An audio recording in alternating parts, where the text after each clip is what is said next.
Hello and welcome to Thursday's live stream. I am Marcus Winnie and I am a creature character artist, and this is my Thursday live stream chill session.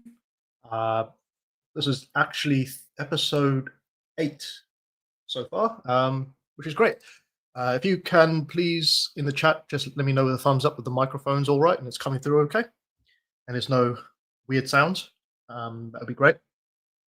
So yeah, I wanted to do something a little bit different than normal because we are working on that orc bust head from previous Thursday live streams. So this one, I got a lot of people asking if I could go through the Shadow of the Gods, the Hunger of the Gods, and the Fury of the Gods, the book covers that I created for John Gwynne. So I'm going to run through those tonight, as well as look at some other artists' portfolios and do a little bit of a review. I actually asked my Discord channel if they wanted to have their art portfolios on tonight's live stream, and only one person got back to me. So if you want, this is a great time now to put in the comments a link to your ArtStation. If you want me to go through your review your ArtStation tonight, that would be great.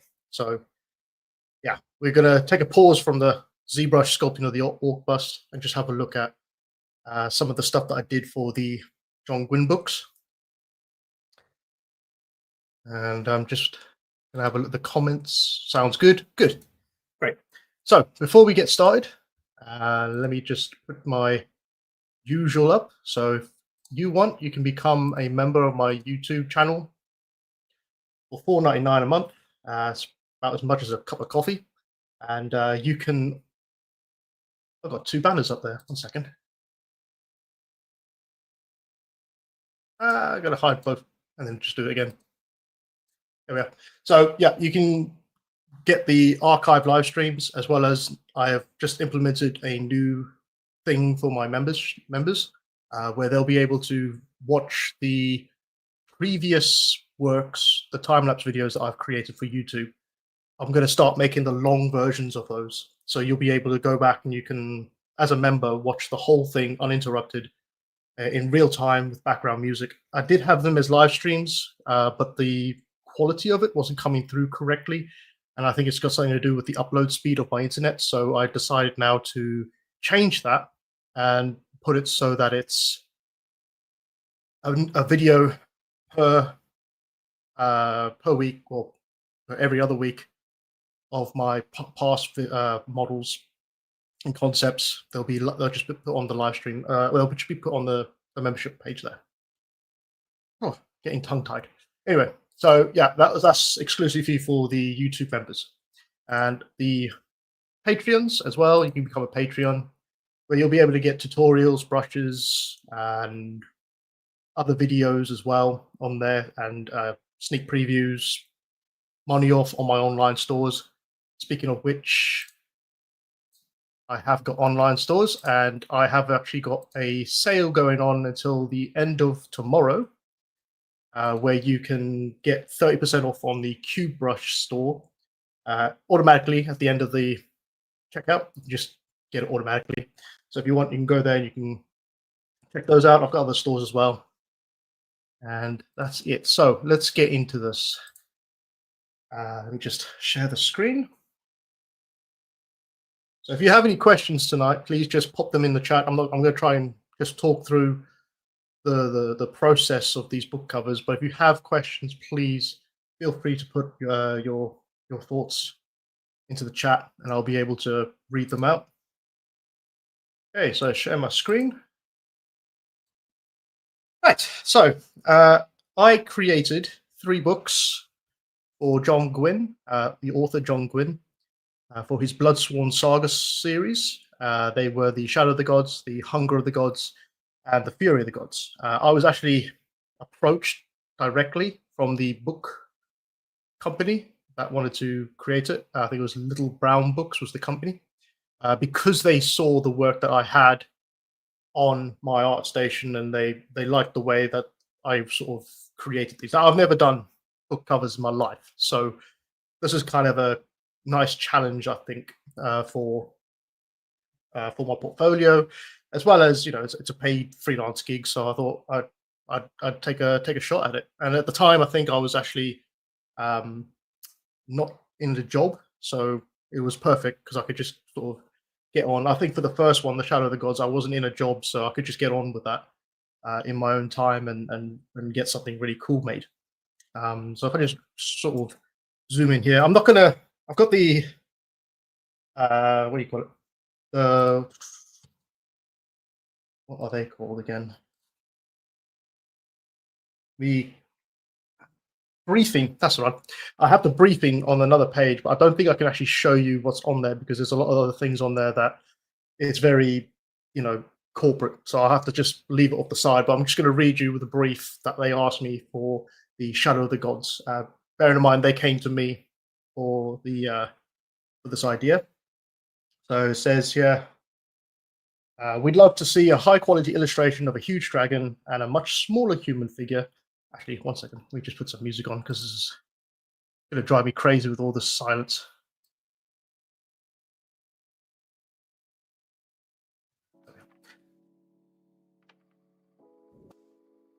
Coming through.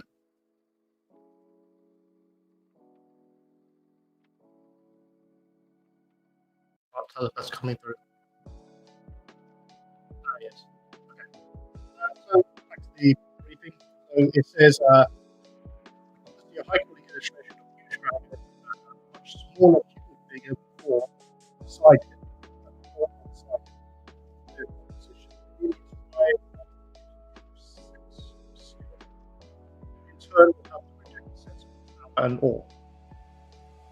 To avoid the cover looking too traditional, classic, we'd love to dispense with an illustrated background and instead experiment with either a graphic or photographic background. We feel the combination of quality illustration and graphic photorealistic background will lend the overall design a contemporary feel. The world of this book is heavily influenced by Viking culture and Norse mythology, so any details that evoke this flavor are welcome. So that's what I was given in an email, and I was asked to come up with an idea for this book cover. Bear in mind, I hadn't even read the book, and they gave me a few little images to go by. So they gave me 2 images to go by, and that was it.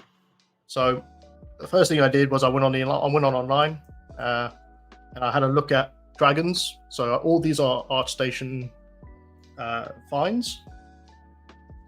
I forgot to put the artist names in there, but it was a great source to go in and just look for references. I used a lot of these in the final look. I think the author John Gwynn mentioned that the dragon would have to look disheveled and also skeletal because it kind of the idea of it is it's been asleep for a long time, or it's been dead for a long time, and the old gods have returned to the world, so they embody these massive creatures, right? And they are basically coming back to life, but it's in a state of decay. So I thought, okay, when they start adding more of that sort of influence into it, it gets your mind churning a bit more. And I already had an idea for the dragon, which is very much influenced by the dragon from Gringotts from Harry Potter. So like you see here, this one, I showed John Gwen this, and he was like, yeah, that looks really great. Just make it look a bit more evil and dead. And you can see here, this is a really cool dragon because it's got all the details that the final idea that I had some of it in there, but it had really cool details in it. It's a very basic looking dragon, and I thought that would be great as well. But I've also got influences from Smaug the Hobbit. These are all Smaug the Hobbit dragons. I think this was a first version of the Godzilla Ghidorah, King Ghidorah. And there's just some other random pieces. Some of them I like the look of how it was coming through the sky or the scene. So the sort of poses as well. I'm looking for those when I was looking for this sort of idea to come out. I like the sort of scale here. You can see You got the dragon in the background and the little man in the foreground here. This really helped with the idea of the final draft as well. So I picked up quite a few concepts, and the first thing I needed to do was think about how I was going to actually do this, because like I said, I'd never made a book cover in my life. And another thing they threw at me was they wanted it to be a wraparound cover. So that makes it slightly more difficult to do book covers, because essentially what they wanted was a massive dragon that wrapped around the whole cover, but the front of it was just going to be the head and the character or the little person in the foreground. And because it's got to go around the back, I mean, you miss half of the dragon around the back of it, and it's just sort of playing with the composition as well was a bit difficult. So I tried my hardest to give them a few ideas. So the next stage was to go into Photoshop and do some thumbnail sketches. Now, the keen-eyed among you will see that the front and back are actually in the wrong place. So the front should be where the back is, and the back should be where the front is, because when you look at a cover, that's how you lay it out. You see, like I said, I didn't know that, so that was a massive learning curve. So if you just flip this whole thing around, it'll actually be the right way around. And now these were very easily made. These were done in a couple of minutes here and there, using darks and dark blacks and grays and different hues of gray to get a sense of depth. So anything in the foreground would be black, anything in the middle ground would be gray, and anything in the background or farthest background would be a lighter gray, and then whites and all that sort of thing. So this helps to just sort of emphasize the sort of design that you're trying to go for. Actually, I actually like number 1 the most, because it played with such a scale. Like you can see that the dragon is absolutely massive compared to little humans in the foreground. Number 2 was really cool as well. This one was kind of like the dragon is encircling the character, and the character has got no fear, so he's sort of got the sword in his hand, staring him down. Very reminiscent of Reign of Fire and the Smaug from The Hobbit. 3 is actually what they went for, but I'll get back to that in a minute, because I actually quite like these other ones. I gave them versions as well, which were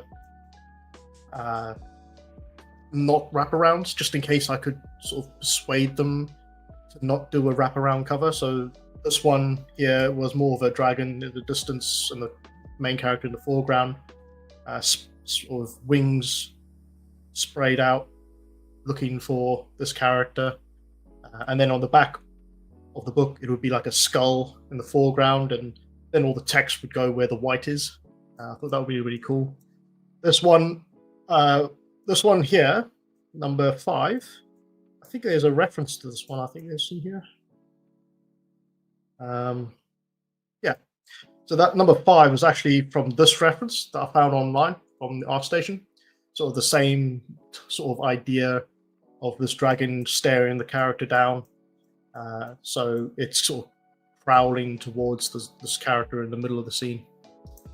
And then obviously this one here on the number 6, there was mention of a tree in the, what do you call it? This briefing. There was a mention of a tree that they possibly wanted in the scene. So it's like a tree of life or something. Norse mythology, I don't know. So I put this would obviously represent the tree in the background, and then the dragon sort of screaming to the sky, and this little character in the foreground sort of looking on. But unfortunately, they didn't like those ones, so they decided to go for number 3, which was basically this massive dragon just sort of looking deadpan into the eyes of the warrior, and the warrior having no fear. And so we went with number 3. And after I did that, I took it into the next stage, which was these sort of, well, not these ones, but it was these 4 here. 3. These 3 here. for. This just shows you the outline of where the book cover is going to bend and where the folds are. So it shows you where the front cover is on here, and then the back cover here. So most of the dragon is going to be on the back cover, and the only interesting part is actually going to be in the front. So I decided to do a quick Photoshop drawing to get a sense of scale of the scene and placement.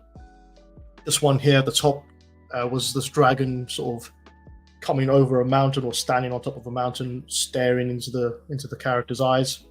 And the other one, this one, was the same dragon staring, but it was more flat and a bit more old-looking dragon.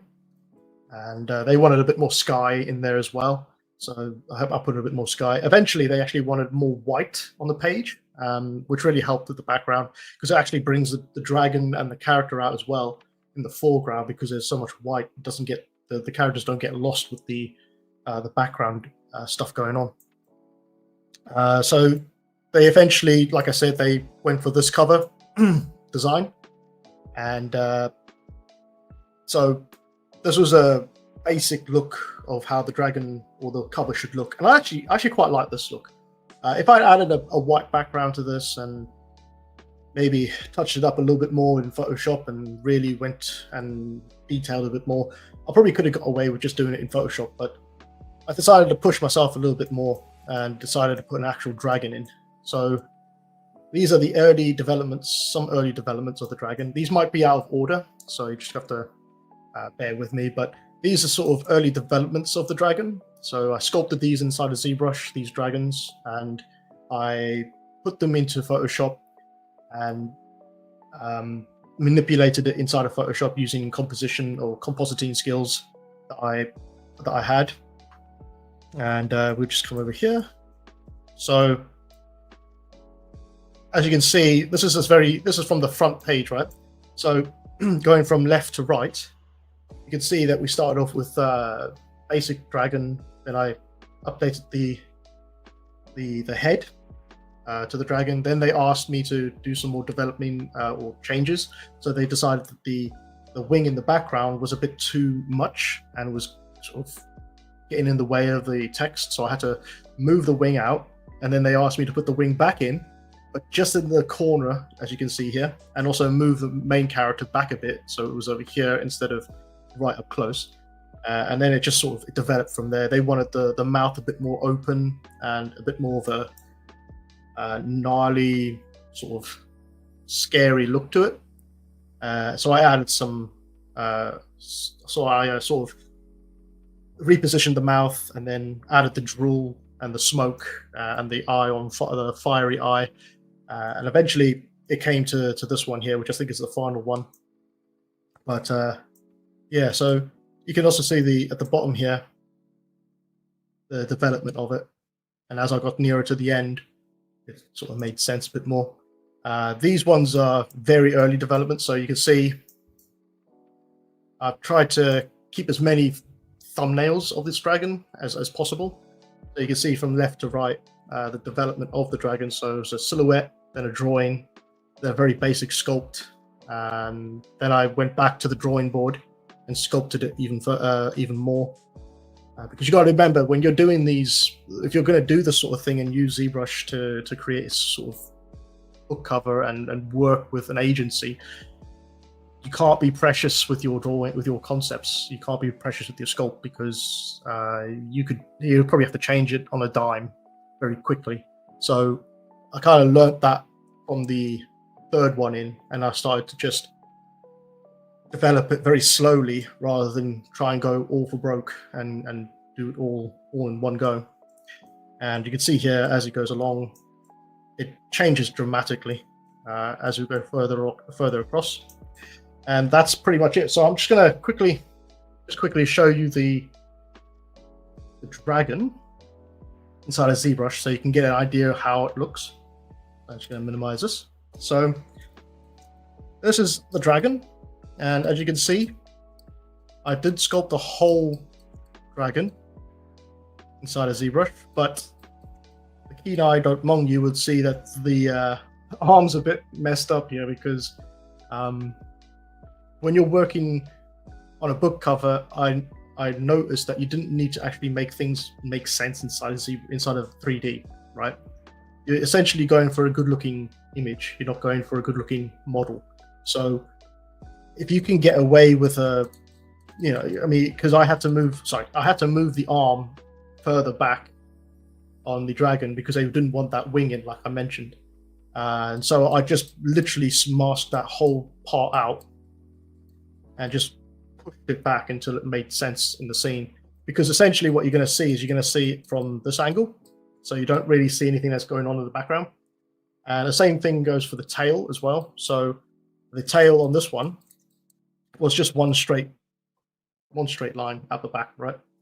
And that's cool if you're doing a ZBrush model, but if you're trying to make it make sense in the book, on the book cover, you don't need to have to, mask out the tail and then rotate it to come around the front. You can actually cheat a little bit, and that's a great thing about sort of book covers that I've been working on. You can actually do a little bit of cheat work and just add a tail in the foreground here. So this is the tail. It's basically just it's a very quick model, and it looks like it's coming from around the back. If you rendered it from this point, you can see it looks like it's coming from around the back, right? And also have the textures on it as well. I'll just turn the textures on. And essentially that is the dragon, you see. And a lot of the compositing work would actually happen inside of Photoshop. So again, not too precious inside of ZBrush because it was going to change a lot. And you can do a lot of the changing stuff inside of Photoshop as well. We got one from Aldrin Arts 3D saying, interesting stuff. I would never have imagined ZBrush could be used for a book cover, but your results were great. Oh, thank you very much. Yeah, I didn't realize I could do a book cover either, so it was an experience for me as well. And yeah, so I'll just move on to the next one. So that book cover was met with a lot of love from the John Gwynn's audience, and I think it was voted or nominated for best fantasy book cover back when it first came out. And yeah, I mean the actual human here is just done in Photoshop. I just did a very quick drawing of the human, but I think the immense size of the dragon was very eye-popping to people who saw it in the book covers, or in the bookshop, sorry, and they saw the book cover of this tiny little human facing down this huge dragon. And it was met with a lot of praise, so I was really happy with that. 1 second. So I think a year passed, and after the book cover was done, a year passed. In that year, they published it, and they had the whole marketing for it. And so I was sort of left in limbo until a year later. They asked me to work on the shadow. Was it the Hunger of the Gods? Sorry, Hunger of the Gods. And I'll just read you the briefing that they asked for that. So the briefing was as follows. The cover of the first book, illustrated by me, featured a huge dragon and a tiny human figure, and received a fantastic reaction from fans and readers. We'd like to replicate this sense of scale and composition on this new cover, but with a great wolf this time. Not just a standard wolf that's been scaled up, but a monstrous creature that captures what an ancient wolf god might look like and reflects the same sense of mythic awe and power. It's important to ensure that, like the first cover, the creature has a strong outline, so the wolf's posture or position will need to be carefully thought. A white-grey background to ensure the wolf stands out strongly would be a good direction. The world of this book is heavily influenced by Viking culture and Norse mythology, so any details that evoke this flavor are welcome. Again, a little bit more sort of information to go with, and so I started off by, again, collecting references, because it's always important to collect as many references as possible. Also, email them as much as you can. If you get a job with a book cover, email them as many times as you can. Ask them as many questions about the book and the characters and the creature or whatever is supposed to be on the front cover as possible. You don't want to get halfway through and then have to change everything because it's not what they wanted, you see.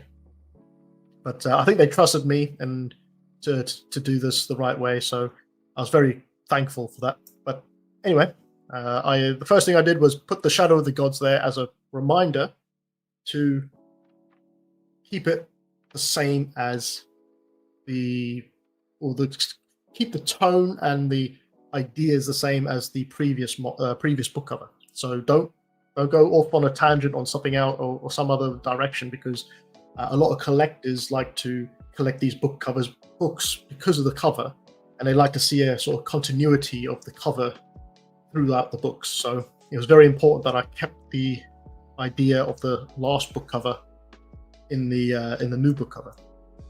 But essentially what I did was go online, grab a load of references. There was the wolf from Fenrir from what was it? Thor? Yeah, I want to say Thor. That was really cool. And then I just went online, and there's plenty of wolves online on ArtStation to sort of look at. A lot of these are just referencing how a snare would look, or a snarling face would look on a wolf, and that's really important for getting that look right.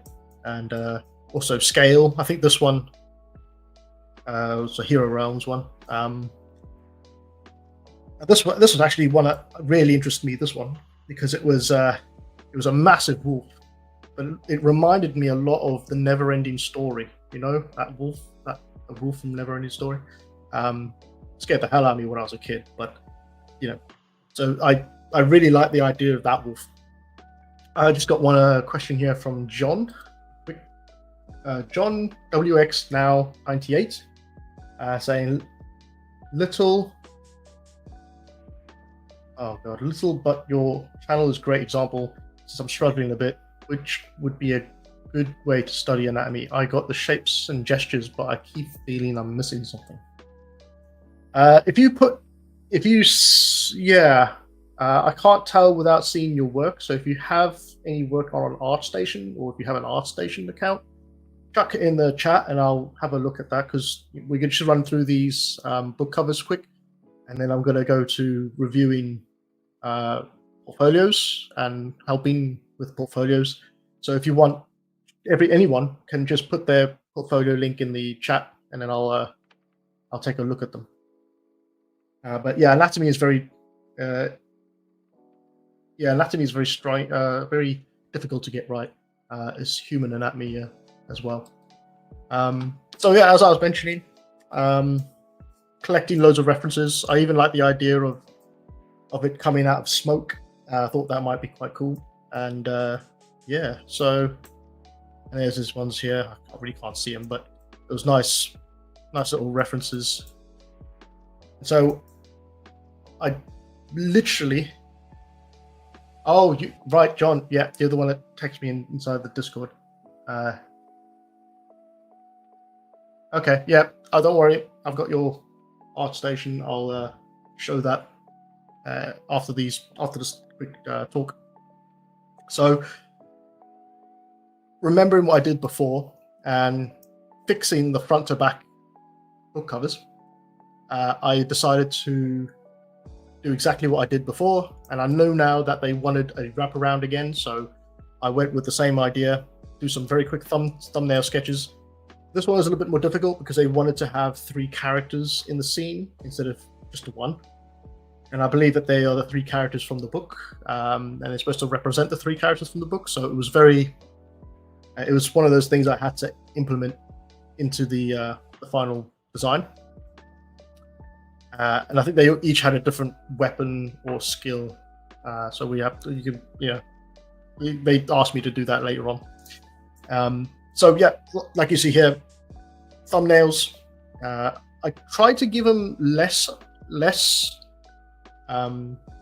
versions this time, because I wanted to keep it contained. I don't want to give them too many things to sort of work with, because it can slow the process down of actually creating the book cover. And you're also freelance, so they sort of set a price for me to do these book covers, and you don't want to spend years and years and years, or months and weeks, doing just this book cover.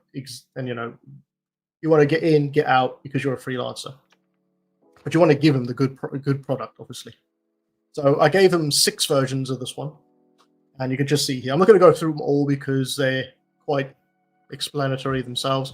You got one that's running towards them, one that's jumping out of the side, another one from a distance, one standing proud, one prowling, and another one prowling, one prowling in the woods and one prowling in the battlefield. And they went for the number one. And I also, when I emailed them, I tried to push them in a direction of one that I think works well, because sometimes if you leave it with them, they could ask you to do more and more and more. It doesn't always work, but it's good to sort of push them towards a version that you think would work well for the cover.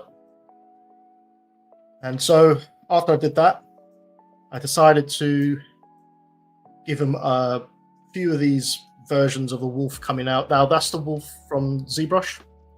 It's the one that comes with the program in the Z-Tool Zoo, I think it is.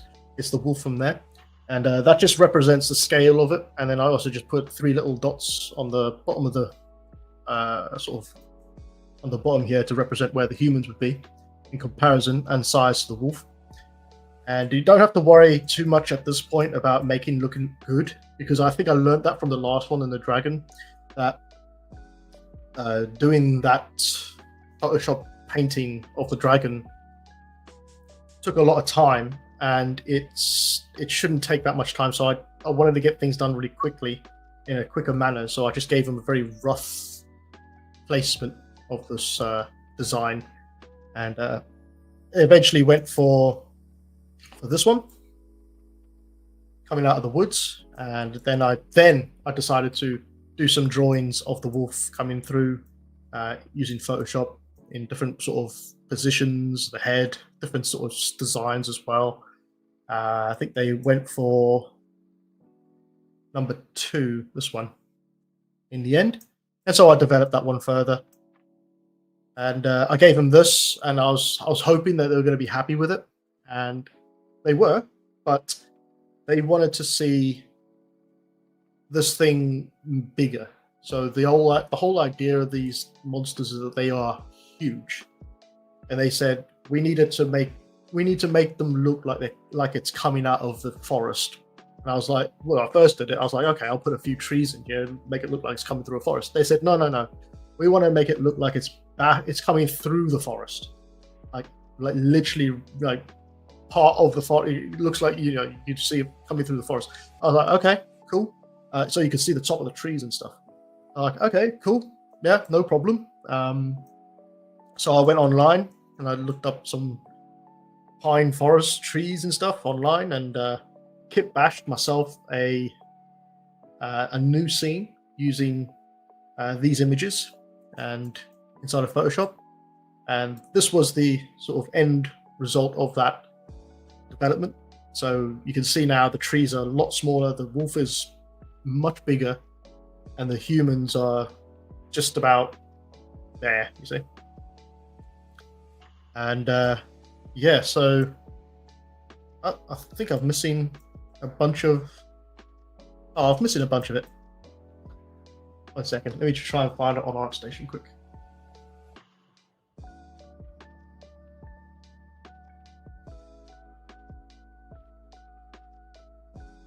All right, I'll bring it up on ArtStation instead, because I'm missing those other parts. So let's scroll down, been through all that. We've been through that.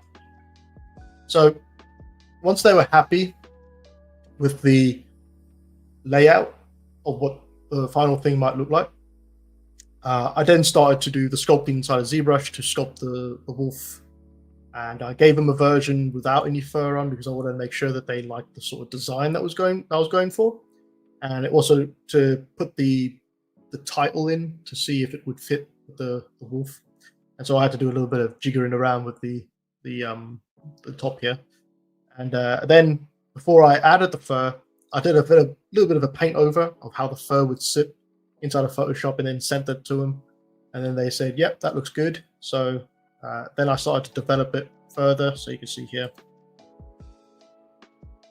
you see how it's being developed. Now I really like the face for this one at this sort of development stage around here, and you can see that throughout the whole of the developments, the face never changed. Right, it was actually going really, really well. I thought it was going really, really well. I thought, oh, there's something must be amiss because it can't be going this well, right? So I was like, okay, I'll just carry on. And then just at the point where I thought I was finished with the cover, they decided they wanted to change the face because the face looked like too much of a rodent's face, like a rodent face instead of a wolf.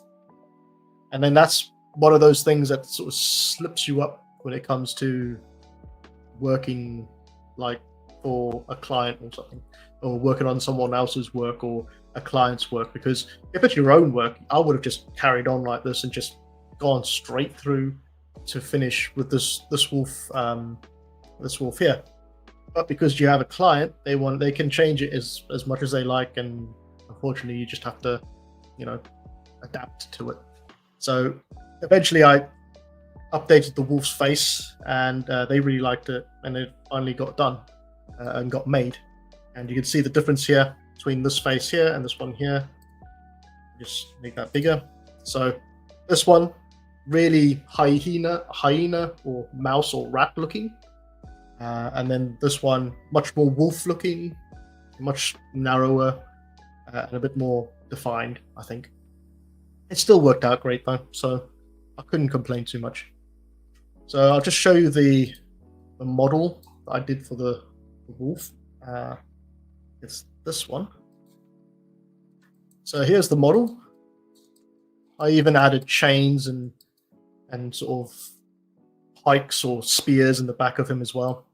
Again, it looks really good from the front because that's where the main focus is when you're doing the book cover. And around the back, didn't really worry too much about the back. So you can see it's not finished in some places and it's stretching in other places, but it's not a problem. As long as it looks good from one angle. And then I just added some textures as well to it. So I think if I change this to, skin shape. And then I rendered this out using the same techniques that I would normally use for the ZBrush to Photoshop time-lapse videos. But I just rendered out a lot more information. I used more matte caps and more shadows and lighting on the model, so that I can play around with it more inside of Photoshop. And that was essentially the Hunger of the Gods, the making of the Hunger of the Gods. Again, a year went by, and it was praised quite a lot in the community. Again, they really liked the wolf. Some of them not as much as the dragon, but it still was in that realm of what they expected. So that was really good. And I think there was a tragedy with John Gwynne, had a tragedy in his life, and it delayed the next book from coming out, and also delayed the book cover from starting.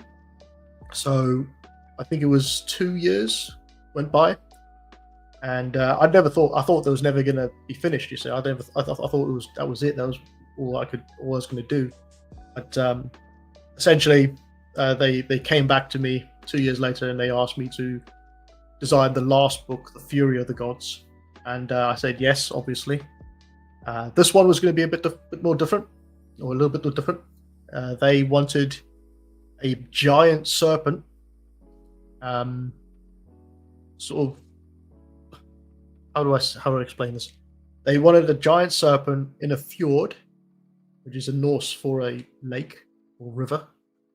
In the background, breaking through the mountains and destroying everything around it, and sort of facing from a different angle than the other ones. So the other ones, the monster was coming from the left hand side, and the people were on the right hand side. This one, they wanted it from the opposite side. Now, to me, that broke the continuity with the covers.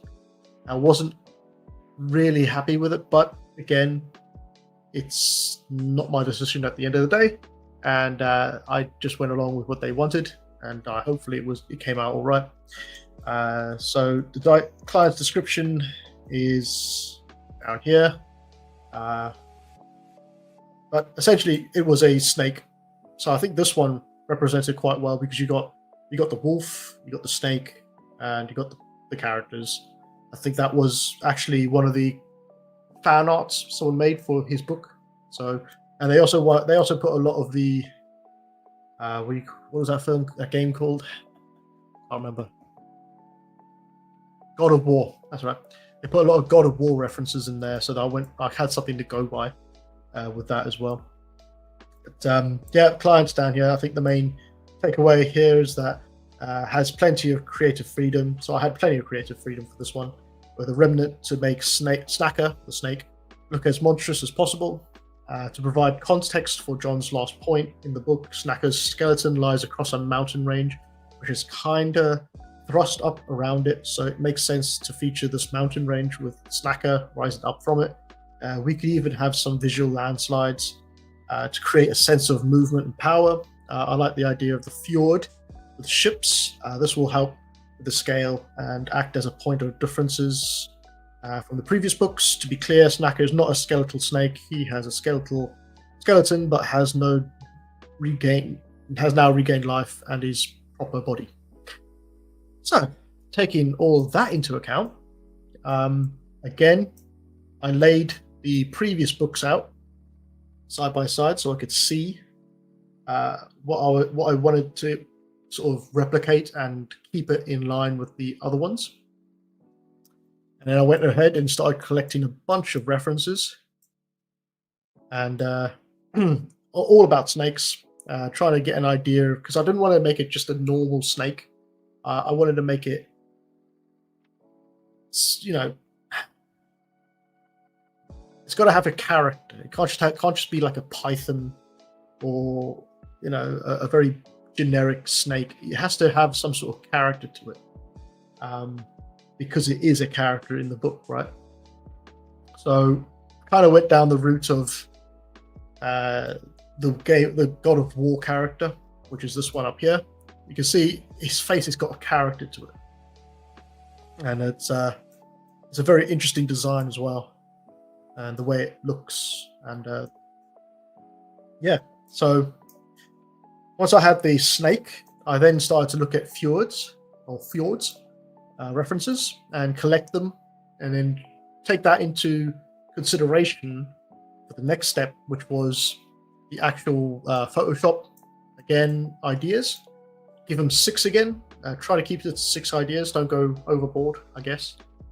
So you can see here very varying designs for the snake, and the placement of the snake, and how the snake's sort of coming through the world and all that sort of thing. I even added some descriptions of what is in the scene, because it was very difficult to sort of portray it.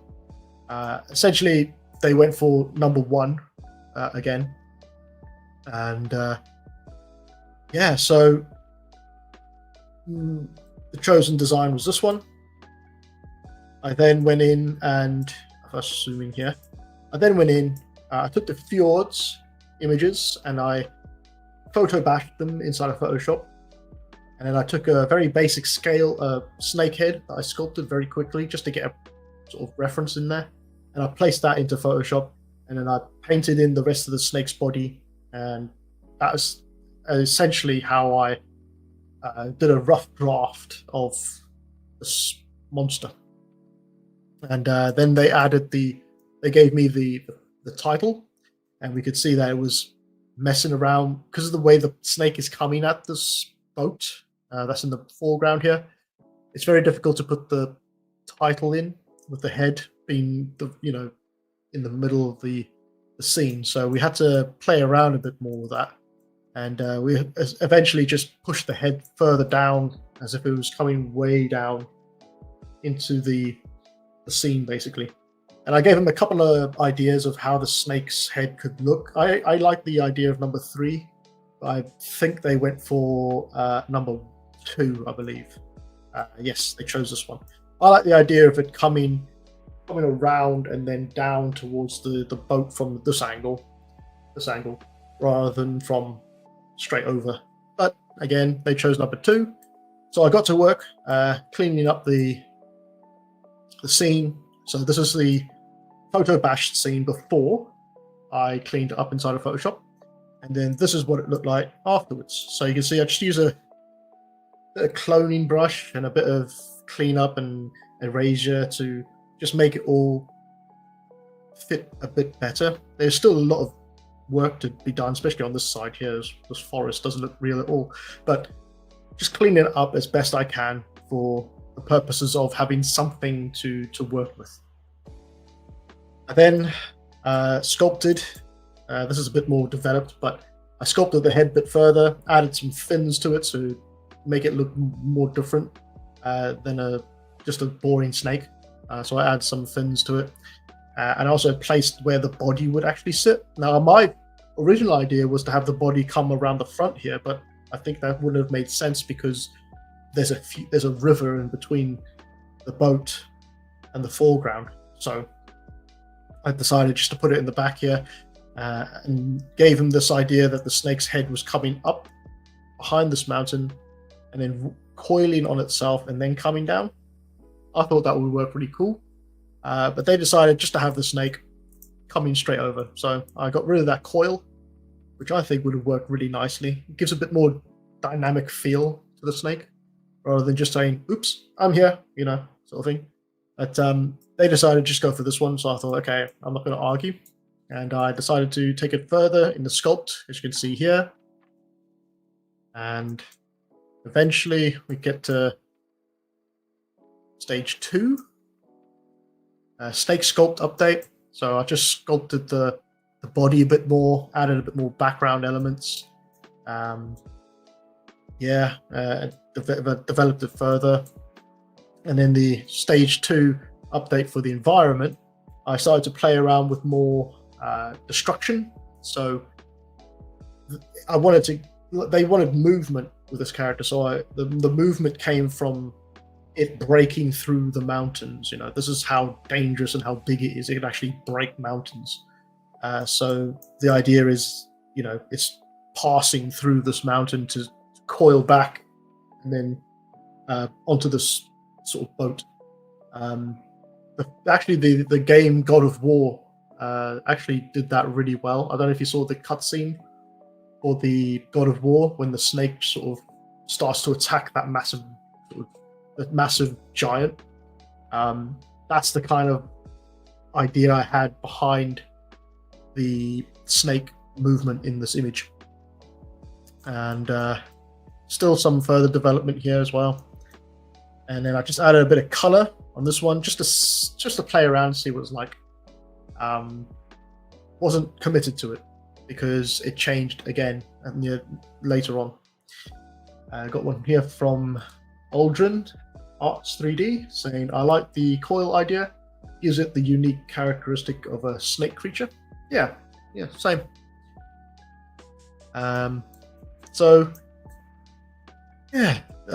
These are just extra developments, playing around with the backgrounds and the environments, adding some color. They mentioned that this color here was too dark, so I had to go back to the drawing board with that one. And this eventually I made it more white with a bit of dark, so it's mostly white on the underbelly, around the face, and then darker along the top of the head and the body as well. And I'm just adding more destruction to the background as well. And we come down here. Is there anything up yet? Nope. So we come down here, and we're getting closer to the final piece. So I'm really starting to clean up the scene a bit more, making sure the environment works better. You can see I've added rocks flying in the background, even added a bit of the snake in the background here as well. So if the snake's body comes through here, around these mountains, and comes back through here, this thing's huge in comparison. And yeah, I think this is the final one. So this is not the final one. That's the final. It says final as you're gonna get. There's a few things I did in the Photoshop. I painted out some of these areas so it looks a bit more tattered and worn, and not so clean. And yeah, so, and also I made it so you could see the boat a little bit better because it was very dark in there, so it was difficult to see the boat. So yeah, made sure that made sense as well. And that was it. Me done with the Bloodsworn Saga. That was The Fury of the Gods by John Gwynne. And it was really great to work on, actually. And I'd do it again. I definitely do more book covers. I find them more relaxing to do than characters for film and game. If I could, I would just do book covers. But unfortunately, you have to. It's mostly freelance. It's not like you get a studio, go to a studio and work on book covers. It's mostly freelance gigs. So finding the time for it is just it's up and down. It's, you know, when I can, I can. I'll just show you the snake for this. 1 second. So the snake's a funny one because it's very basic, as you can see. It's just a head and a bit of the neck. And if I turn on the colors, as I mentioned before, the majority of the work was done in Photoshop. So this is me just doing something really quickly inside of ZBrush to get something to work on inside of Photoshop. If I could draw these things, I would just draw these things, but I'm not a great drawing artist. I don't draw art very well. It feels more natural to sculpt. So to me, this is the way I would do it. And it's also, we have the bodies down here as well. So these are the body parts. As you can see from the back here, nothing's going on. There's no sculpt, but you don't see it from the back, you see it from the front. So it sort of all makes sense at the end of the day.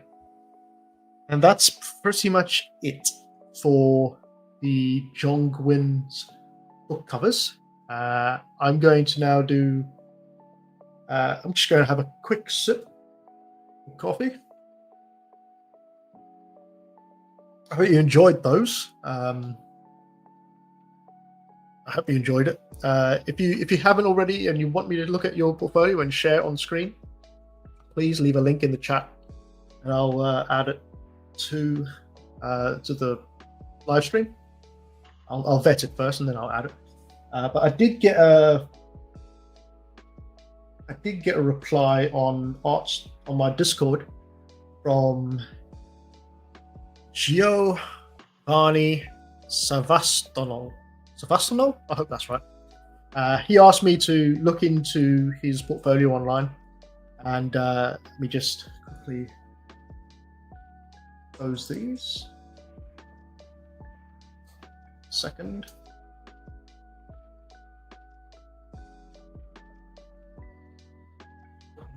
Just going to check my Discord.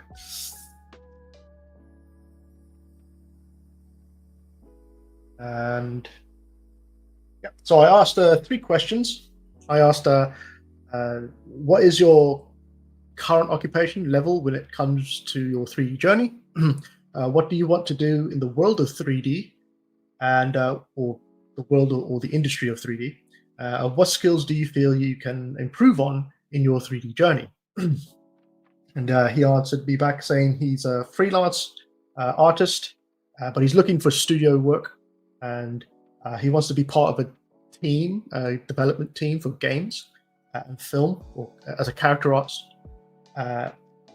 He says what I feel for the third question. He says what I feel, which is what I'm doing in these days. I want to master the anatomy, to feel confident to make characters even quicker.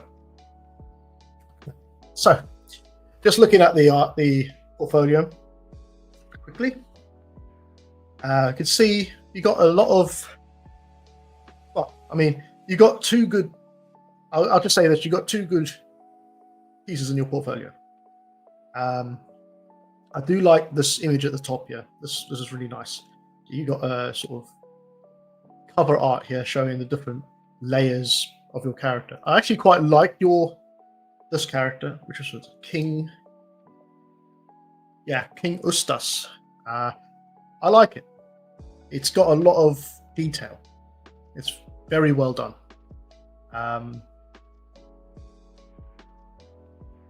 The cloak could do with a bit more wrinkles. I guess if it's a game design, if it's a game-ready model, it could be fine, because you could do most of that wrinkle stuff with CG, with VFX and stuff like that, and rigging. And you got some good, strong sculpting skills, which is good. You got a good hard surface and organics. I would like to know: is there a version of him? So yeah, you got some good anatomy going on here.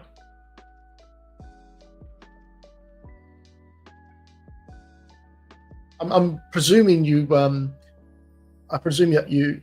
Oh my Discord invite doesn't work. Damn it, not again. All right, Irene, if you put your ArtStation in the chat, link to it, then I'll see it to that. But I assume. What was I going to say? I can't remember now. I forgot. Base body. Okay. I mean, yeah, I think you got some good skills here.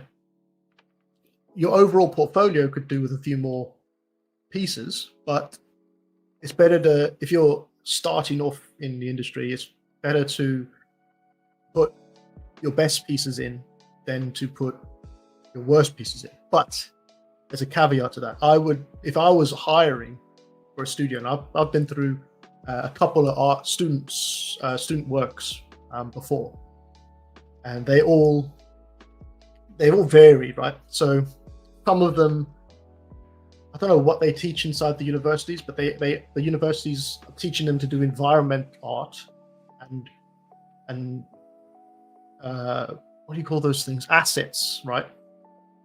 They're teaching them to do those to get a job in the industry and then become a characterized whilst you're in a job in the industry. Now, you can do it that way.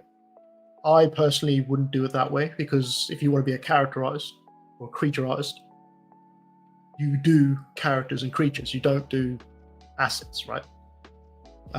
It's still good to learn, like hard surface modeling and game-ready assets if you wanted to do that. But if you wanted to specialize in characters and creatures, then I would do characters and creatures. That being said, I also would like to see a little bit more work in progress or 1 hour sort of sculpt sessions. You know, I do this on my own one. Let me just pop it up. Hold on. I think I've mentioned this before. Now, I know what you're going to say, Marcus. Your work is constantly, it's not game ready stuff. You know, it wouldn't be good for games or anything like that. No, that's true, but I'm not in the position. I did all this for mostly for myself and to inspire others to do 3D and maybe do some concepting, because most of this is concept work. But you could finish it if you wanted as a 3D model and a game ready or film ready model. But my whole intention with my portfolio is to inspire others. But I do have in my anatomy section. So I would highly recommend doing this if you want to be a character or creaturized. If you have an ArtStation, make a separate folder, call it anatomy, or call it work in progress, or practice pieces, and stick some of your practice pieces in there.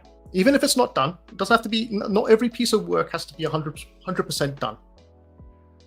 If I was hiring, I would like to see, and if for a character or creature artist, I would like to see some things that are possibly work in progress, or you've tried to tackle and you've really looked at and worked on, sort of and it doesn't have to be completed. It's like, I see this as drawing, right? When you go to a drawing class and the teacher or tutor that's there tells you to draw a person in 30 seconds or 10 seconds or a minute, and he gives you those time frames, I see it as that. I want to see what you can get done in 1 hour. I want to see if you can develop your skills through time to be quicker, and also to remember lessons that you might have learned from the last sculpt. I'm not particularly interested in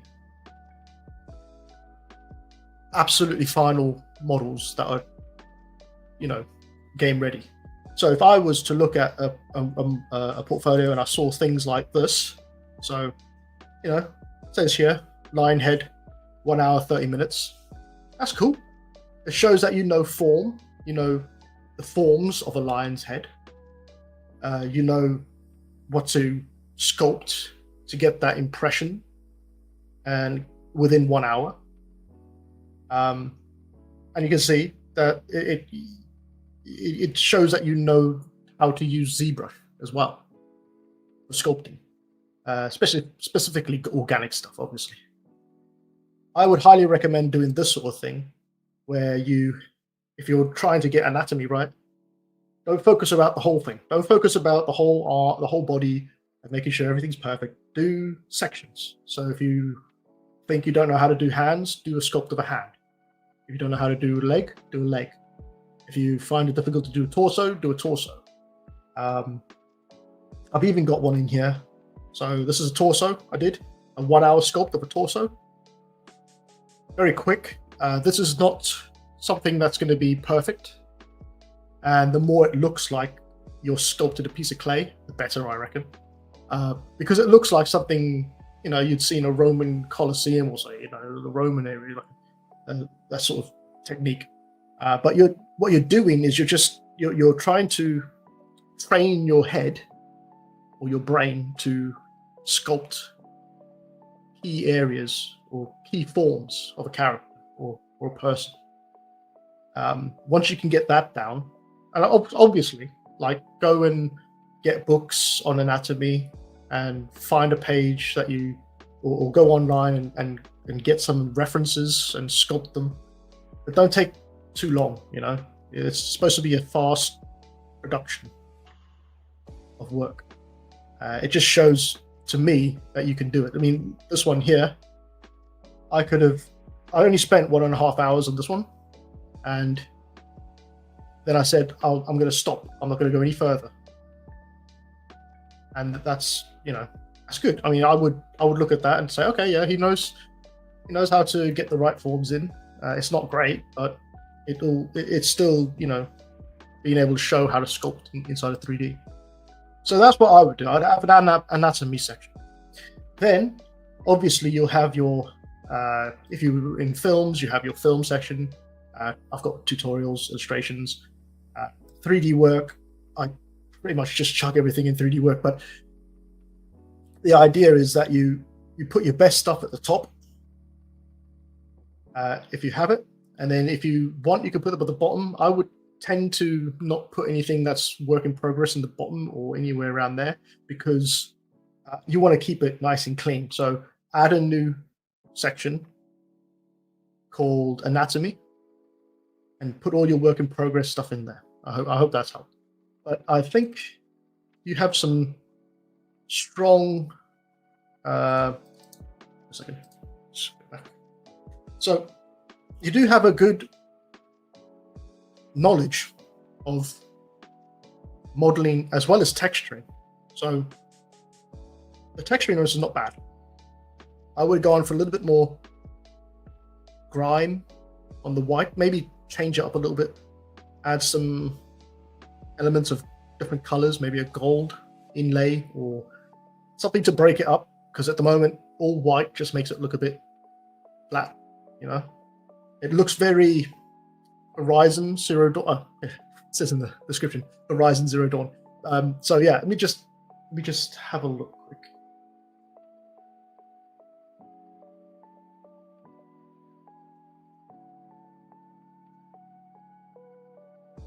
Horizon Zero Dawn. Let me just pull this in. If we look at actual concepts of Horizon Zero Dawn, like the characters, you can see they're not just one palette, right? Or they got very unique palettes, and even it's got a lot of detail on there. I'm trying to find, where is it? Where is she? I can't find it.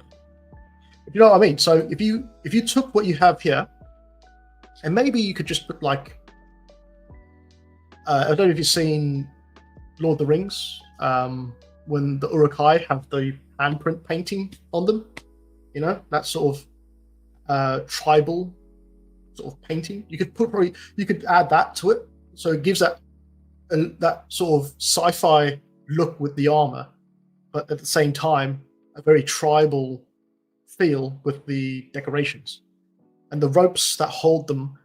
If you saw the ones we just looked at, so this one here, the ropes that are holding these pieces together, they're red, right? They're not brown, so they give you an extra color to play with. So if you make them a different color, it would actually pop a bit more as well. I know you've done it with the blue here, which is great. I think these chords here could actually be a different color as well.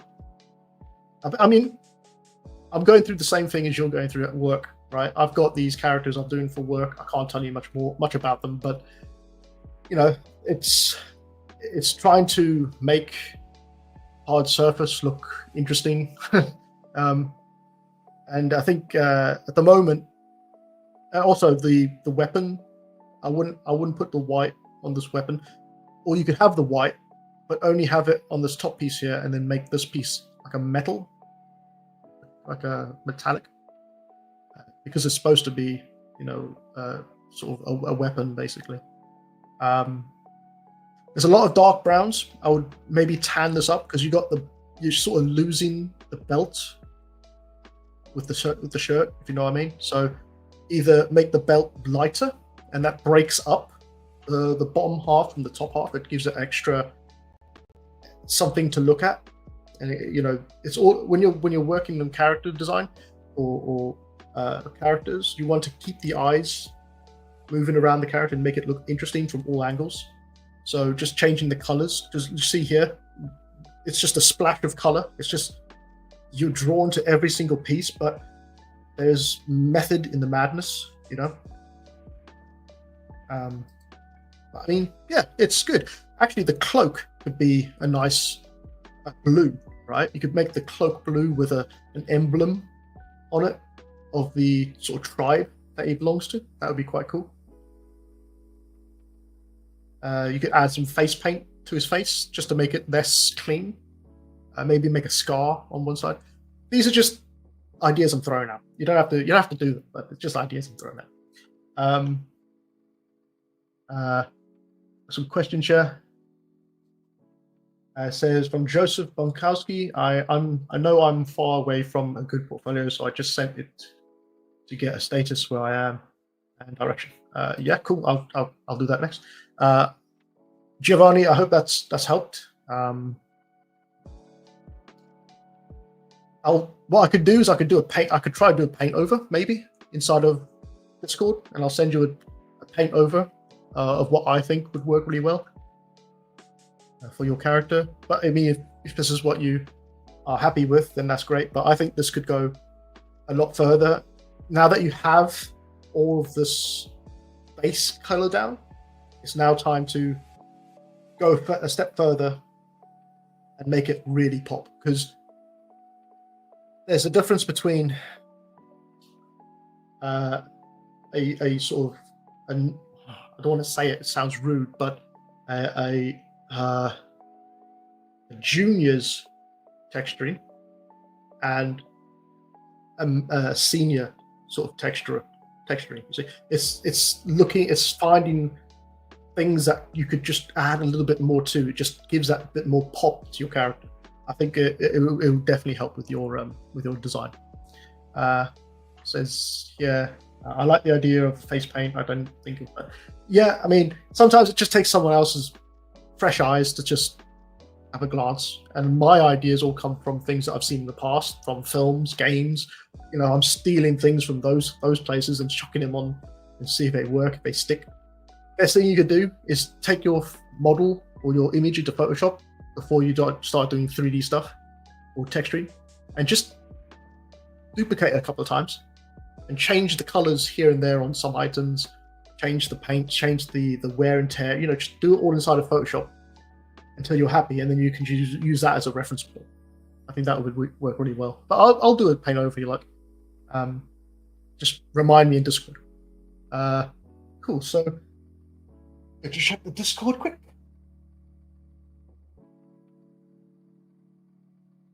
Okay. Let me just pull this in. I mean, you got the general forms. You know, this is Giovanni's work again. You got the general forms going, which is great. So you know that what I like about this is you got the weight of these pieces. You know, some people who sculpt anatomy will forget to add the weight to their character, so the muscles just look like they're floating or they're just stuck on. But you've got some really good fat deposits on your character's leg here, or the sort of model, and it really looks good. And same with this one. You see, you've got some heaviness to them. The general sculpt is good. Just make sure that you got the scales right. So if you cut the head off, and you can move it to one side and then duplicate it all the way down, you should. I think it's 8 heads for a human. I think it's 8. This is going by from drawing techniques. You know, when you draw something, just make sure the length of it's all good. Make sure the arms, when you rotate them downwards, that they come to rest just at the top of the thigh here, and don't go too far down. The legs could be maybe slightly longer. I can see that they're slightly short, but it's good sculpts so far. Let me just see. So, who else said that they wanted to have a look?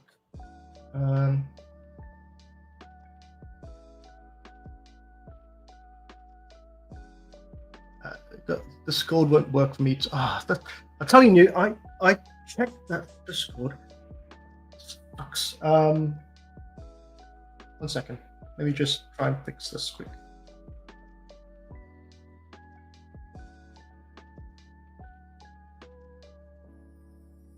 I can't invite people. I'm going to put this in the chat. Yeah, try that one. If that doesn't work, then I'll have to try and fix it for you guys. But yeah, so got one here. I know I'm far from my experience. I can tell you have love for writing. Yep. Yeah, it's the same thing. Professor told my girlfriend. What was that?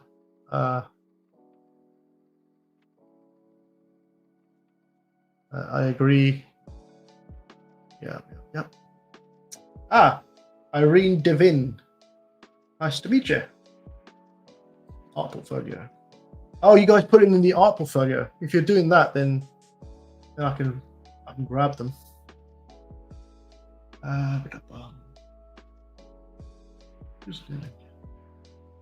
Yeah, if you put it in art portfolios or direct message me, probably the best way to do it. Then I can grab it from the direct message.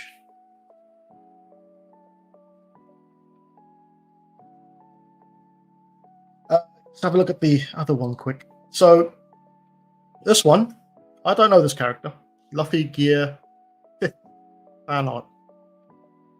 I'm guessing it's anime, inspired by anime. I'm not 100% sure. Let's have a look. How old is this one? Posted last year. Okay. You see, hair is a very difficult thing to get right.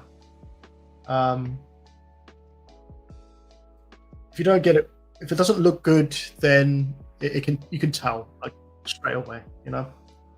Oh, got a message here. Irene Devin. We'll just quickly look at this one quick.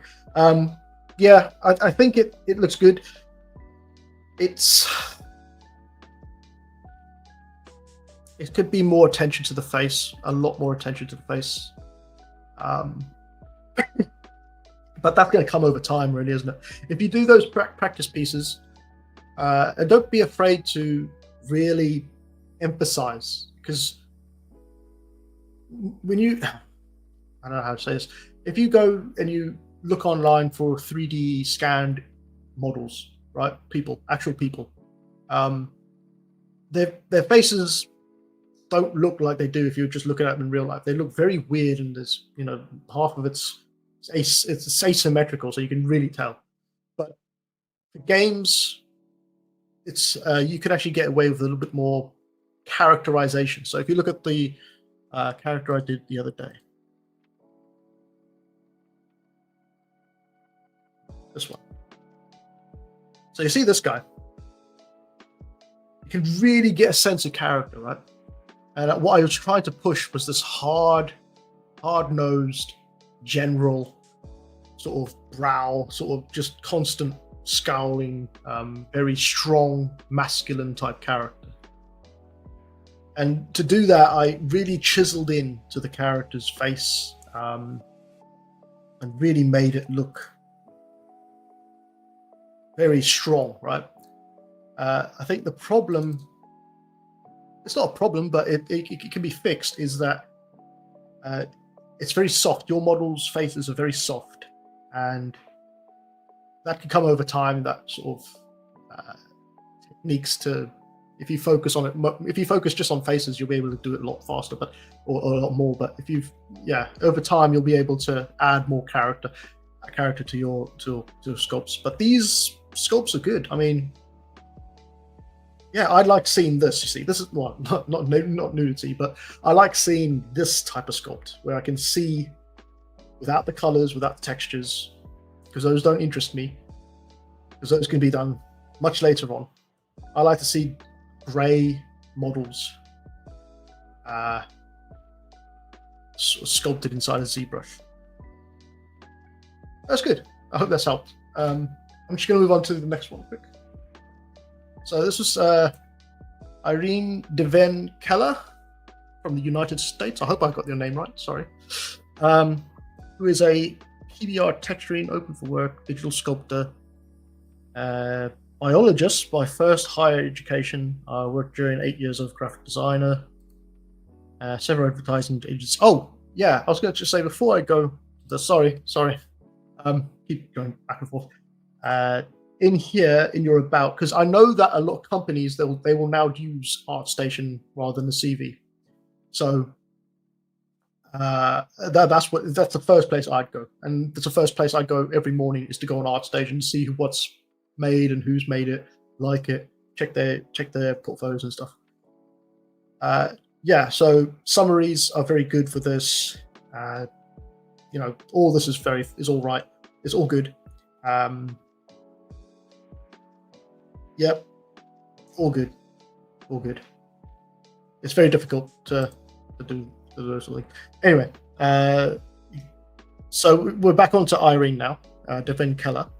Then I entered another higher education institution in France. I moved there as a result, master's degree in project management, 1-year contract as a project manager in Africa for free. You see, all of this could be put into, well, it's in your about, but it could be put into shorter. It could be a little bit shorter. You don't have to say everything that you've done outside of the art, right? Because when I'm looking at a portfolio for hiring purposes, and I've I've been told this by other senior artists and lead artists and hiring agencies and stuff, that you've only got about 5 minutes to look at things. You know, you got to imagine someone who's looking at the portfolio to hire someone. They've just done a 9-hour shift, or about 9 to 8 hour shift at work on the characters and the game design and whatever. They don't have much time to look at portfolio. So bringing all the stuff that is good to the front, the top of your portfolio, brilliant. Making sure that biographies and stuff like this are shorter and to the point, brilliant. Because we don't have much time to actually read a lot of stuff. If you want to have something to read, then put it in a CV, because by the time he's had a look at portfolio and he likes what he sees, or they see, then he's going to look at your CV, and then you can show the whole biography of your life, I guess. I would probably just add there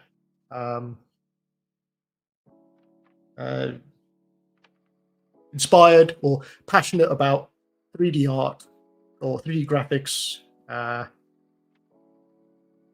and freelancer, been a freelancer since 2021. You know, keep it very simple, but you know, it's good information to know as well. Let's have a look at some of this stuff. So I take it you want to be a creature artist. If you could just thumbs up or thumbs down. Yeah. Oh, God. Check this.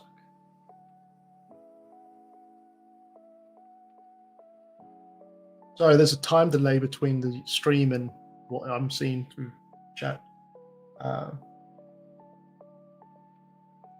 Yes, creatures. Okay, cool. Cool. All right. I take it you've got some skills in textures here, substance textures, a work in progress garment, meat mat. Yeah. What's this one? So going to your creature. So I created my first creature doing the extra mile course with Pablo Munoz Gomez. Oh, yeah, definitely know him.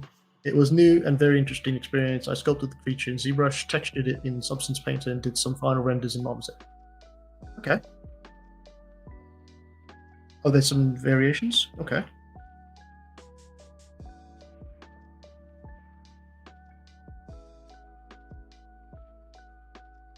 Okay, we've got some texture inside Substance Painter. ZBrush. We've got some artifacting going on here. I don't know what that's all about, but it looks like damage or wear and tear.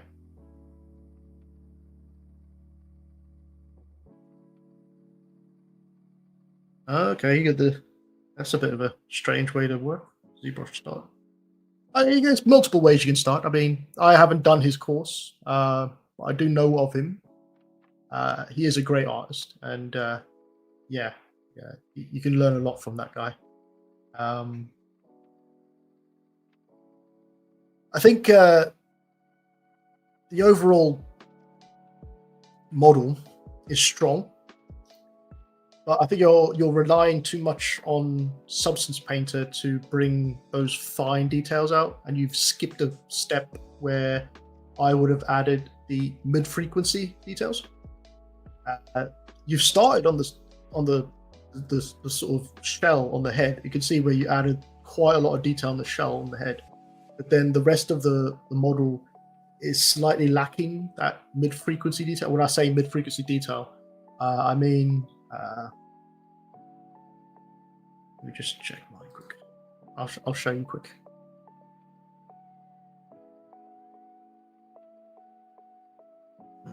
This one.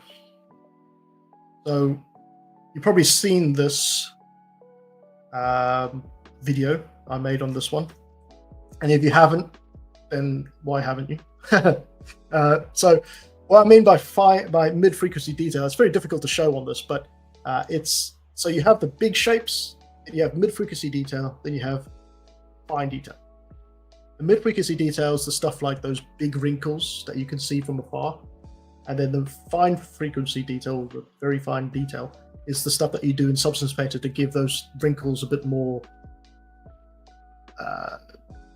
use it in alphas and a bit more detail to them. Let's see if there's another one here quick. Yeah. So you can see on the head here, now these are very quick, right? These models that I did are very fast sculpts, so I'm not looking to make them perfect because I'm going to do most of the work inside of Photoshop. That being said, it's good to get these big mid-frequency details, which are these sort of big landmark pieces of wrinkles on these head and on the eyes and stuff. It's good to get them on the sculpt, and if you're going to use Substance Painter afterwards, then use that to project the fine detail, because you can't get fine detail inside ZBrush. You can get to a certain point, but then it's going to pixelate. Whereas inside Substance Painter, you'll be able to paint in that fine pore details and stuff like that. Some computers can handle it if you've got a good computer, but I mean, it's just easier to do inside of Substance. Okay, let's have a look. What else we got in here? What's this one? What is this? Star Wars fan art. Xenomorph the Hutt. Am I right? Xeno the Hutt? Wow, that's crazy. That's fine. That's mid-frequency detail there. You see, you got it on the skin there.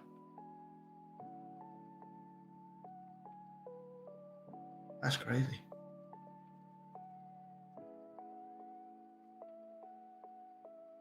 I would have put his legs maybe into the sand, like into the mud, because he's quite a heavy character. Again, we're talking about weight on a character, and if you don't show that the character's got weight, then it's just sort of, it's floating in midair type thing. Yeah, I would have done that. Look at the sculpt.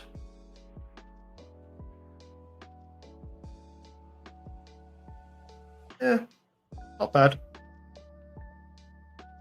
Have you got any digital art? Materials and textures. Okay, well, you split them up here. That's good. I would, because you have an all one here, right? You can go into ArtStation. You can set up in ArtStation what portfolio you want to show when someone clicks on your portfolio. I don't typically do all because I've got loads of work and it's just in your face. I would recommend you create a shortcut to go to digital art first, this one. And then if they're interested, they can look at your materials and textures, because these are sort of secondary things that you want to, show off. You want to show off your creatures, like creature work and stuff like that. That's just a little bit of it too. Let's have a look at this one quick. I imagine this was one here. I mean the content. Oh, that's true.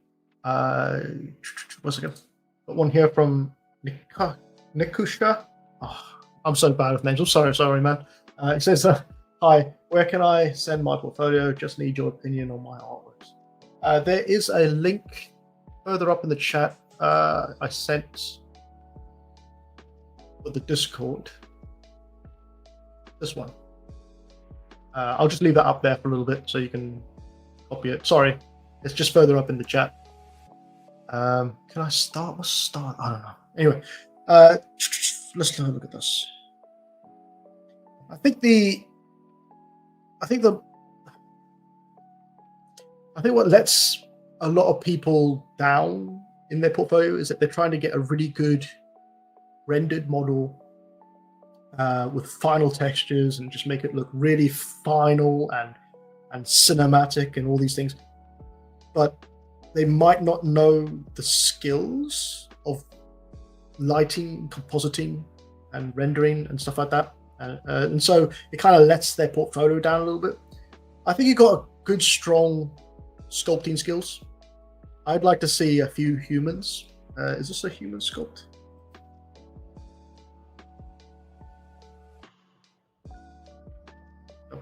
I'd like to see a few anatomy sculpts. So I want to see you do, like I mentioned for the previous one, I want to see you do hands, chests, legs, faces. I want to see multiple faces from multiple races.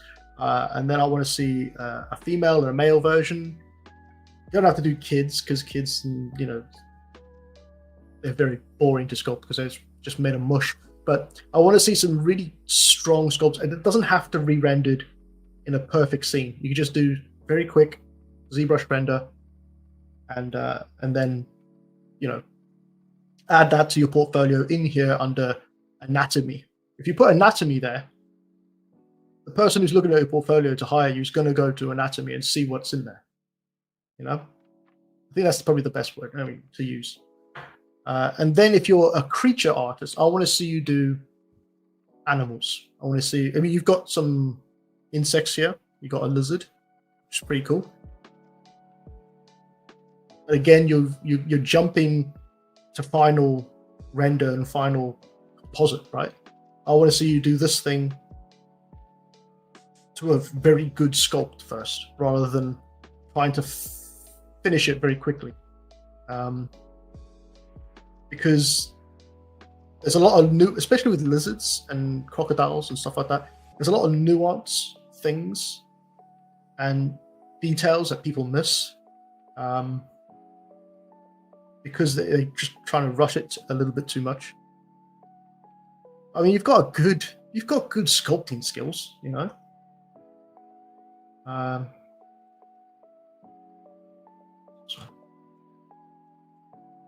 A wasp. Ugh. I see the textures work on this pretty well because they have kind of a metallic texture to them, don't they? So metallics always look really nice when rendered. It's when you get to subsurface scattering and characters or things with skin or hair, that's some difficult stuff. But that sort of stuff you can learn in the industry, you know, once you're in the industry. If you can get a portfolio that's just sculpts, I mean, I'll show you. There's a guy,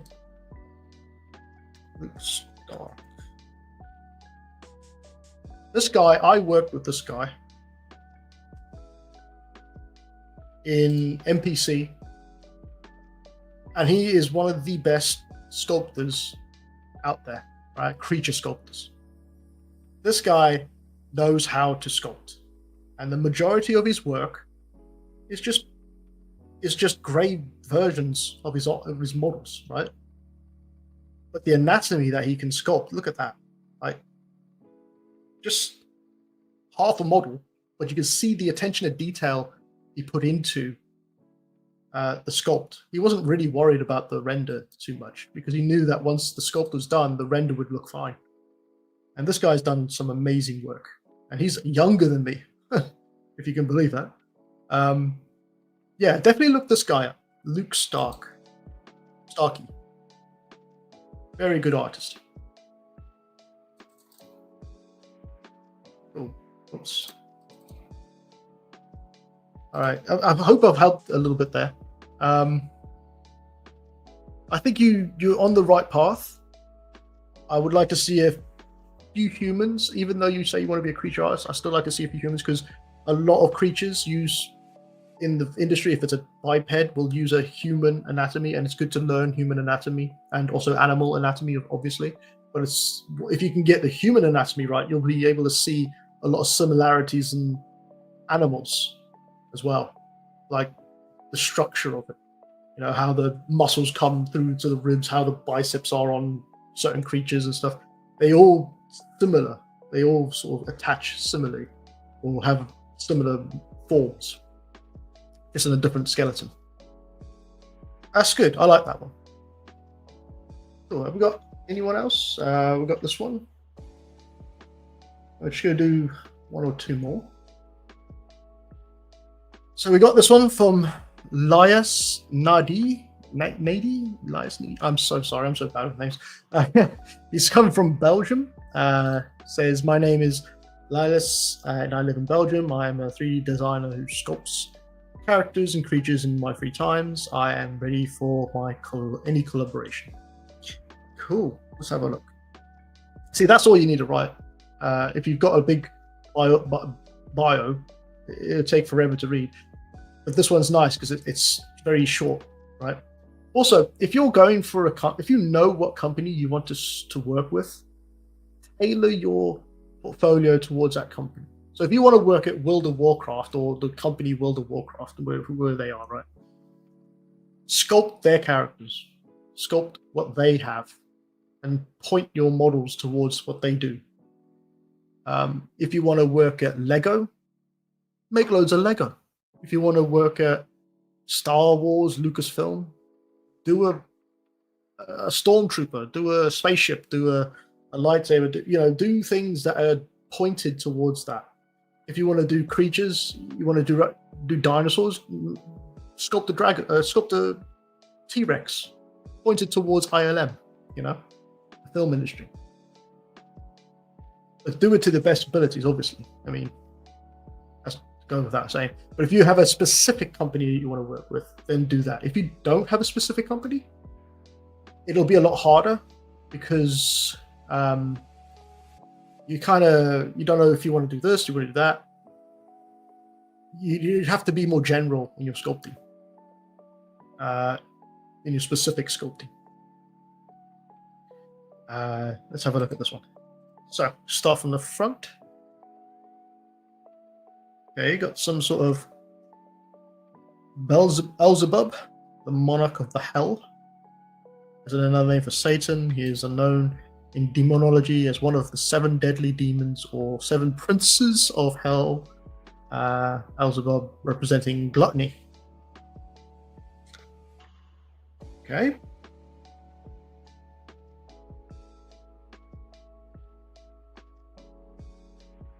See, if he's one of the 7 deadly sins, 7 deadly demons. If it's sort of portraying the 7 deadly sins, if it's gluttony, I would make him like Nurgle,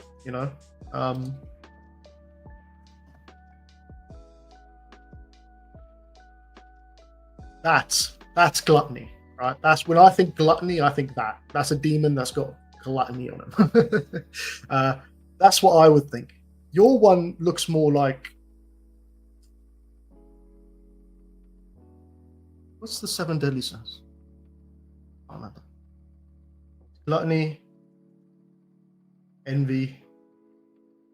Is envy one? I can't remember. Let's have a look. Hold on. 7 deadly sins. There's 7 deadly sins. Pride, yeah. Greed, lust, envy. Envy is one. Gluttony.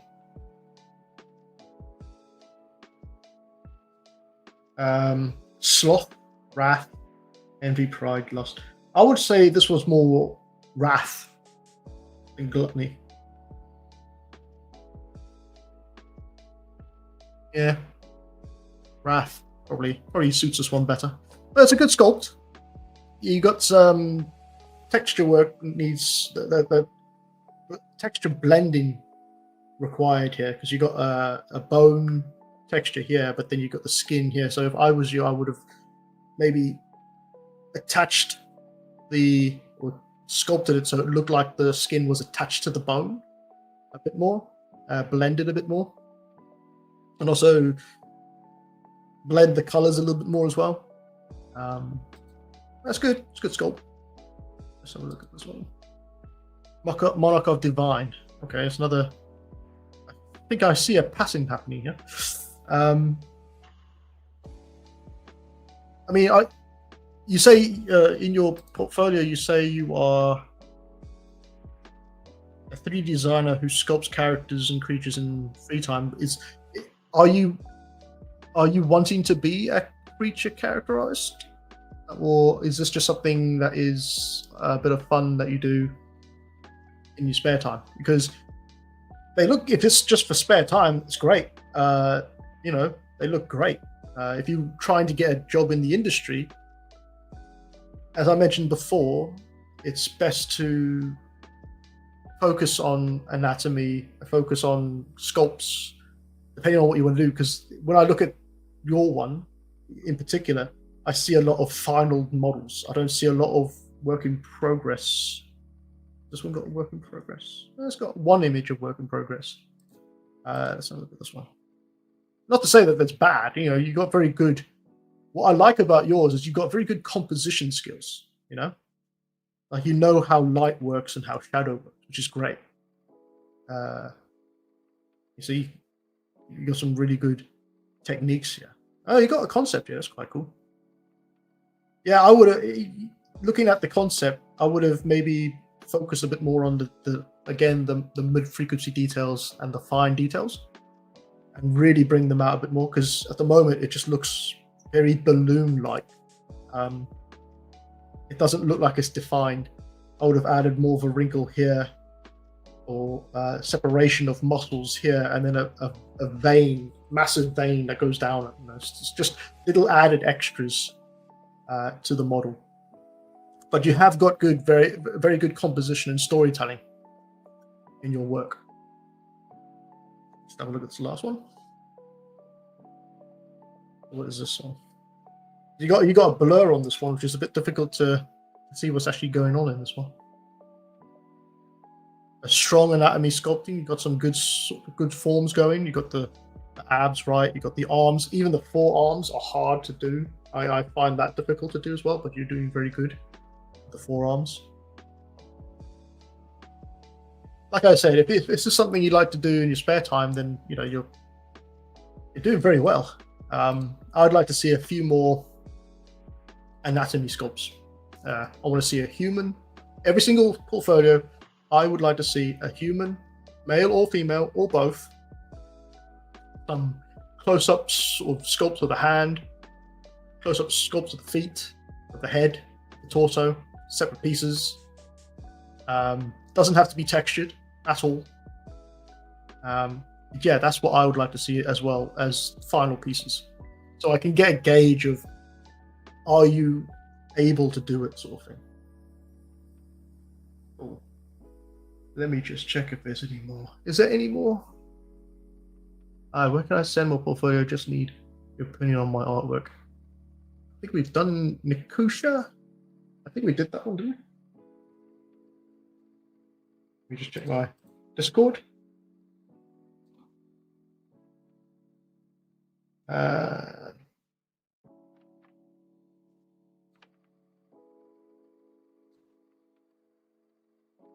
Hold on, we got it here.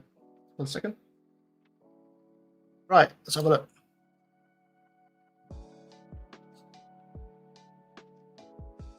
You're using the website version of ArtStation. I don't like the website version of Art. I like the this version of ArtStation because it's just, the layout's just much easier. But let's have a look anyway. So you got some Spider-Man here. That's good. You got some hard surface stuff. Don't worry, everybody does that. If you're trying to be a creature artist, you know, stick to creatures. But everybody at the beginning just tries to sculpt everything. I did it. You do it. Everybody does it. So, you know. But as soon as you start getting a good body of work of creatures and characters, you can then start to take out those hard surface things because they're no longer needed. But keep them in there for now, and the same goes for everyone else. Keep your other things in there for now. I'm actually intrigued by these Teenage Mutant Ninja Turtles.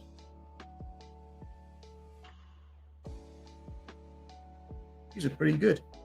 The face could do some work. It's very flat, but I mean, the rest of it looks good as a sculpt. I mean, this could be really good as a 3D print.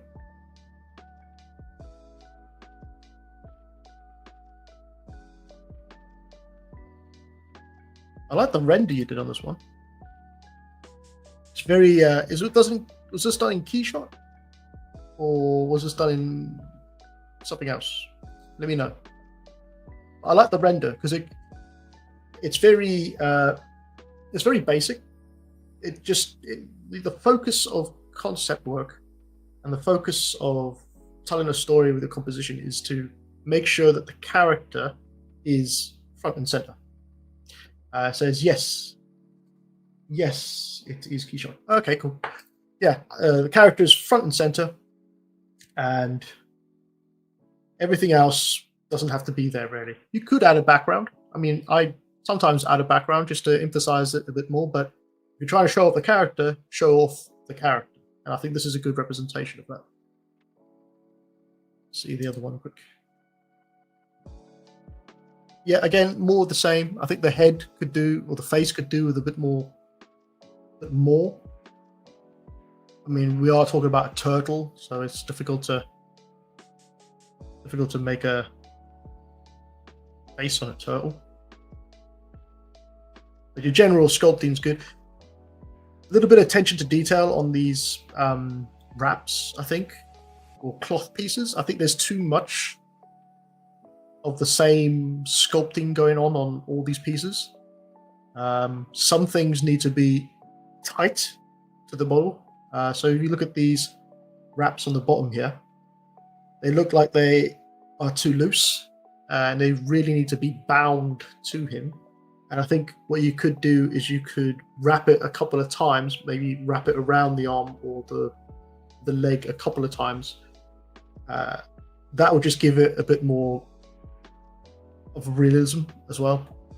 Because at the moment it just looks like you extruded from the leg and then you just smoothed it and then sculpted a little bit on it, but the sculpting of it is actually made it look loose. So yeah, that's probably one thing I'd fix. But, I mean, you're going from a film to a film character. Let's have a look at something else quick. It's a dragon. So, see, I find these pieces here, these 4 pieces here, much more interesting than the final render. Again, because I can see the sculpt, I know what I'm looking at. I can see each piece of it. You know, like the scales and stuff. Got a good turntable. It's a good tail on that character, actually, on that creature. A lot of detail in that. The head might be slightly big. Hard to tell because I haven't got the model in front of me, but I think the head might be slightly big. I would either shrink it or make the wings bigger. You gotta imagine this thing has to fly. Obviously, it's got to fly and hold its weight in the air.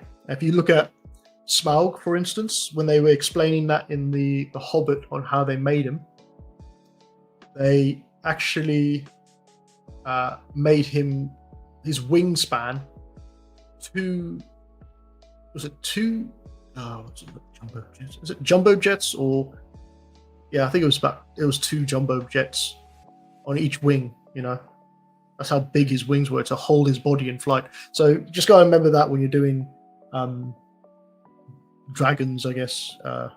They have to have a big enough wingspan. So it's either you make the body and the head smaller or thinner, or you make the wings bigger, depending on what one you want to go with. But it's a good dragon sculpt. I like it. This one looks like a Venom. Yeah. This looks like a ZBrush to Photoshop render, if I'm not mistaken. See, Venom's easy. Venom's easy to sort of sculpt because, I mean, the composition could do with a little bit more refinement, but sculpting Venom is an easy win. Like, if you look at comic books and you look at other people's sculpts of Venom, as long as it's got some sort of humanoid form with a big mouth and teeth, you can't go wrong. And if you can master composition, you could take this model that you have here and render it really good. I'll just quickly show you what I mean by that. So just coming back to my one quick. Just trying to find that Venom. This one. So, believe it or not, this Venom that I created was created 5 years ago, I believe. And the original, there it is.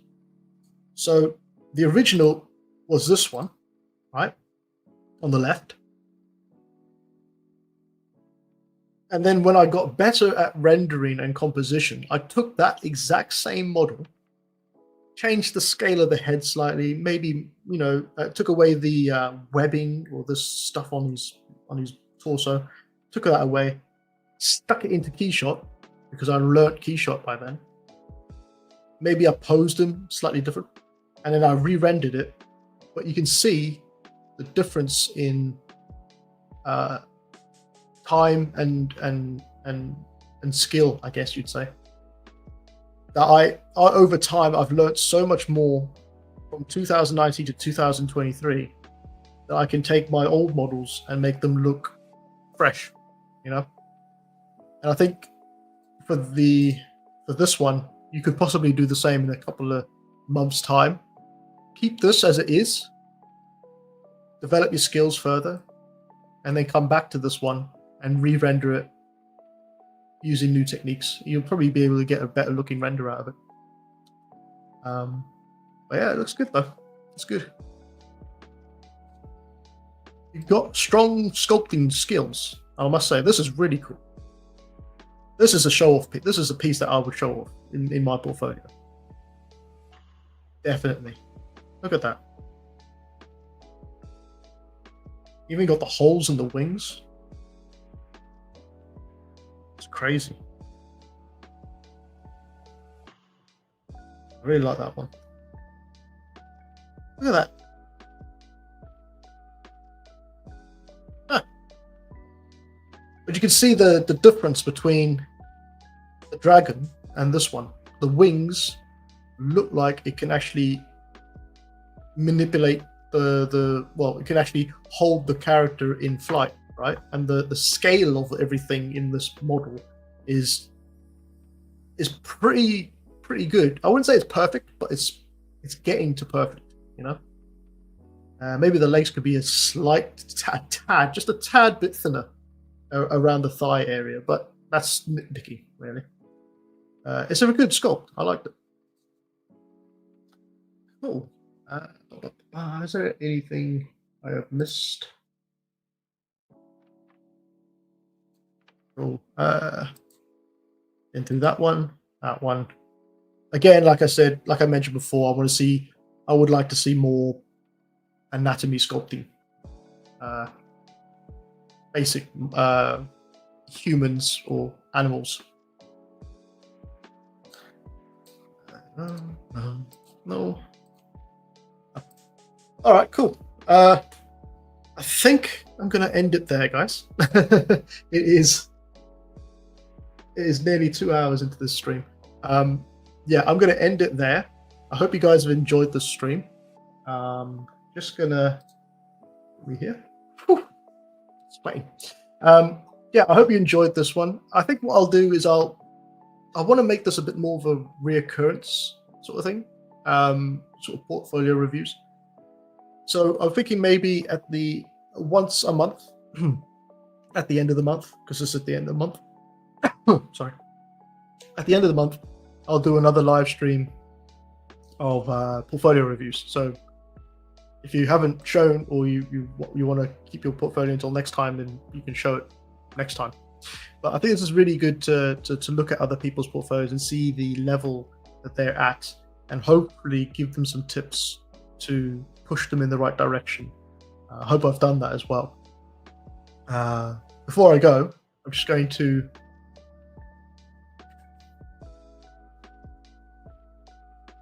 say, if you want to rewatch this live stream or other live streams from the past, as well as the tutorials, you can become a member of my YouTube channel, and it's for $4.99 a month, and you'll be able to rewatch these live streams in your own time. And it's also the real-time sculpting of past models or time lapses that I've done that I'm going to be starting to put up for my members only, so they'll be able to watch those in their own time with music and just follow along and see how I created things in 3D for my time-lapse videos. Should be quite cool. You can also become a Patreon as well.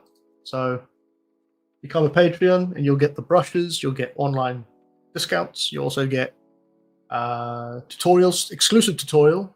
This one coming up in April will be a Velociraptor, and I'll show you how to sculpt a Velociraptor in ZBrush from start to finish. It'll be a great portfolio piece. And yeah, get some discount off on my online stores, which is coming up now. Yep, so you can grab tutorials from Normal, Gumroad, ArtStation, CubeBrush. 300 5-star reviews on ArtStation alone, so you know this is well worth the money. You'll get brushes, high poly models from my time-lapse videos, so you can buy them and then you can use them in you know, retopoing and then texturing. So you have the high poly model, you could just take it further if you want from there. It's sort of like a base model you can work with. Yeah, and finally, I just want to thank my YouTube members. So that's Nitzia Kracht, the Cool Beans podcast. I think these are old, but I'll just read them out now. The Cool Beans podcast, Mateo Sadek, Jace Burgoyne, Artsa, Dave Newshouse, Alpanatif 35, and Ganesh, and also Joseph Bonkowski. Sorry about that. I think this is an old one. I'll have to update this for next live stream. And then also my Patreons. I'm just going to do tier 3. So that's Aaron Todman, Ganesh, Robert Ackerman, Erwin Vandermine, Wayne, and Fernando Cisneros Pasos. Thank you very much for joining me in this live stream. I got one more comment. Hold on. Just says, big thanks, man. Really appreciate it. I need to try more. And I was like, yeah, you know, wouldn't hurt to put it in there. I hope everyone's. Oh, sorry.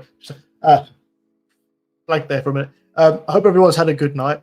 I hope everyone's had a good week as well. And I hope everyone has a great weekend. Just gonna come in here now and prepare to say goodbye. And I'll see you all on Monday for the Monday live stream. The dragon tutorial. I am so tired, guys. I'm so sorry. My head's just yeah, dragon live stream tutorial where we're going to be continuing on with the dragon. So I'll see you there. Thanks a lot, guys, and I'll see you on Monday. Take care.